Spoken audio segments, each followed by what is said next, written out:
সঞ্জু স্যামসনের কথা বন্ধুরা তোমাদেরকে কি বলবো। পাঁচটি ম্যাচে চান্স দিয়েছে সঞ্জু স্যামসনকে টি-20 ম্যাচে। 5টি ম্যাচের মধ্যে একটি ম্যাচেও দেখা গেল না যে সঞ্জু স্যামসন ভালো পারফরমেন্স করতে পেরেছে। কিন্তু আমার মনে হচ্ছে না যে সঞ্জু স্যামসনকে টি-20 ওয়ার্ল্ড কাপে চান্স দিবে। আমার কিন্তু একদমই মনে হচ্ছে না।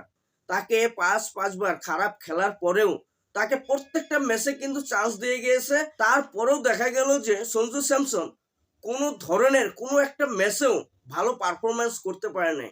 লাস্ট ম্যাচটিতেও ৫ম নম্বর ম্যাচটিতেও তাকে কিন্তু ভালো করে সুযোগ দেওয়া হলো।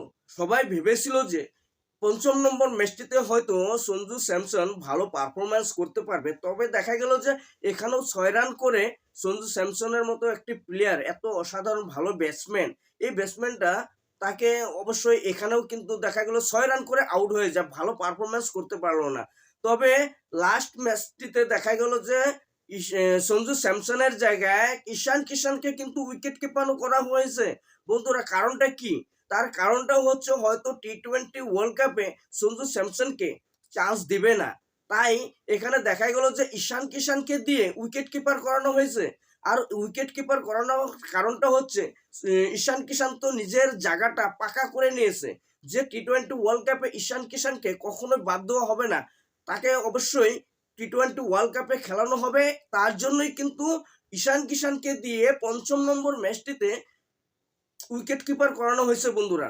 তবে আমি আশা করি ঈশান কিষান যে হিসাবে মানে এখানে পারফরমেন্স করেছে, ৪২ বলে সেঞ্চুরি মেরেছে কিন্তু ঈশান কিষান, তবে কিন্তু তার জায়গাটা পুরোপুরি পাকা হয়ে গেছে। আর এখানে দেখা গেল যে সঞ্জু স্যামসন নিজের জায়গাটা কিন্তু নিজের দোষেই কিন্তু হারিয়ে ফেলছে বন্ধুরা। কি বলবো তোমাদেরকে।